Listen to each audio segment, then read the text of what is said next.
Assalamualaikum warahmatullahi wabarakatuh. Di sini kami dari kelompok 2 akan menjelaskan tentang panen dan pasca panen tanaman karet.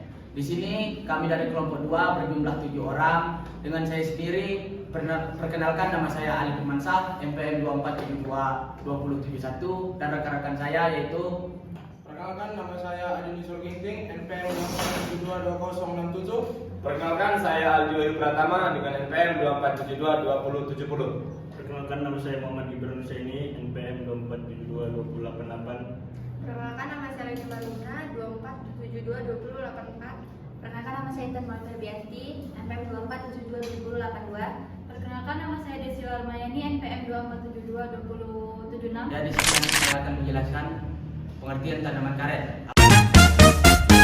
Tanaman karet adalah pohon yang tumbuh tinggi yang memiliki batang besar dan kuat.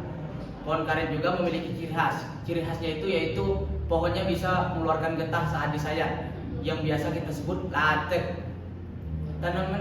Pohon karet juga memiliki akar yang tunggang, yang sangat dalam, dan akar yang lebar. Biasanya itu pohonnya kuat dari guncangan angin. Pohon karet juga memiliki daun 3-5 anak yang berwarna hijau, yang biasanya saat kemarau berubah menjadi berwarna coklat atau merah sebelum dia gugur. Tanaman karet juga sangat penting dalam industri tanaman karet alami. Oke, di sini saya akan menjelaskan panen tanaman karet. Yang pertama, kriteria pohon siap panen, yaitu pohon karet umumnya siap disadap pada usia 5-7 tahun dengan diameter 45 cm dan ketinggiannya itu 1 meter dari permukaan tanah. Dan yang kedua, pohon itu harus sehat dan bebas dari penyakit supaya agar produksi getah optimal. Di sini saya akan menjelaskan tentang waktu dan frekuensi penyadapan.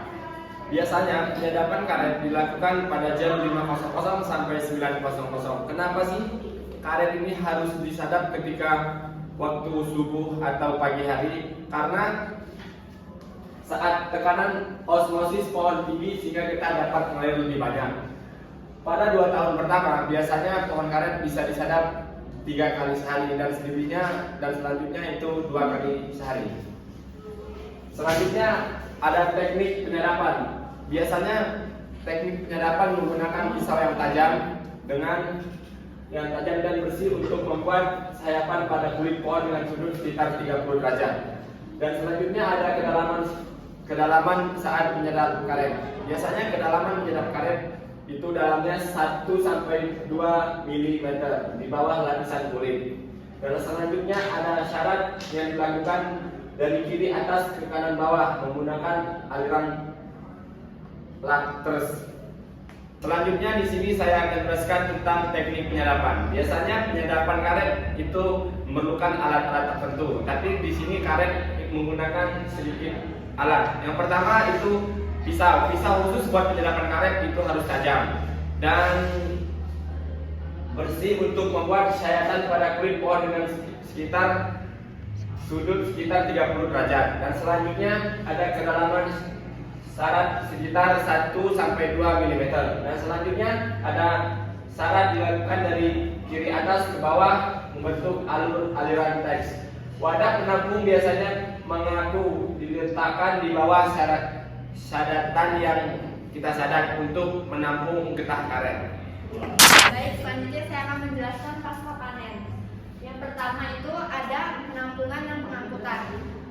Getah atau lateks yang sudah dikumpulkan akan dipindahkan ke wadah yang bersih. Biasanya kotak dari papan atau aluminium untuk mencegah kontaminasi. Yang kedua, ada penggumpalan atau koagulasi, yaitu lateks dicampur bahan penggumpal atau misalnya ada asam tomat, formal atau cuka agar membentuk gumpalan. Lalu ada penambahan amonia pada lateks cair bertujuan mencegah penggumpalan sebelum proses selanjutnya. Oke, di sini saya akan menjelaskan mengenai pencucian dan penggilingan karet. perlunya dilakukan pencucian dan penggilingan karet supaya kotoran-kotoran yang ada di getah karet bisa jatuh dan bersih, dan sisa bahan kimia dan getahnya tidak membeku. Dan pentingnya penggilingan, gumpalan karet digiling menggunakan mesin penggiling untuk membentuk lembaran tipis. Proses ini juga membuat pembersihan karet dari sisa-sisa kotoran. Dan selanjutnya pengeringan. Pengeringan alami, lembaran karet dijemur di bawah sinar matahari hingga kering. Dan pengering buatan, lembaran karet dapat juga dikeringkan menggunakan oven atau alat pengering khusus untuk mempercepat proses pengeringan karet. Selanjutnya saya akan menjelaskan proses sortasi. Proses sortasi adalah proses atau pemilahan dalam proses panen atau pasca panen dalam menentukan kualitas akhir dari produk karet. Proses ini bertujuan untuk pemisahan lateks atau slab karet berdasarkan karakteristik tertentu seperti kekentalan, kebersihan, dan kontaminan. Setelah disortasi, dilanjutkan dalam proses pengemasan. Karet yang sudah disortir akan dikemas dan disimpan di tempat yang bersih, kering, serta terlindungi dari kotoran dan kontaminasi sebelum didistribusikan ke pabrik pengolahan lebih lanjut. Yaitu panen karet dilakukan pada usia 5-7 tahun dan idealnya di pagi hari untuk penyadapan karet di antara pukul 5 sampai pukul 9. Penyadapan karet dilakukan sehari 3 kali. Pasca panen meliputi penampungan koagulasi lateks atau dengan asam atau cuka, atau stabilisasi dengan amonia, pencucian, penggilingan menjadikannya lembaran tipis atau sheet, pengeringan, lalu sortasi dan pengemasan. Ketelitian di setiap tahap visual untuk menjaga kualitas produk yaitu karet. Sekian presentasi dari kelompok 2.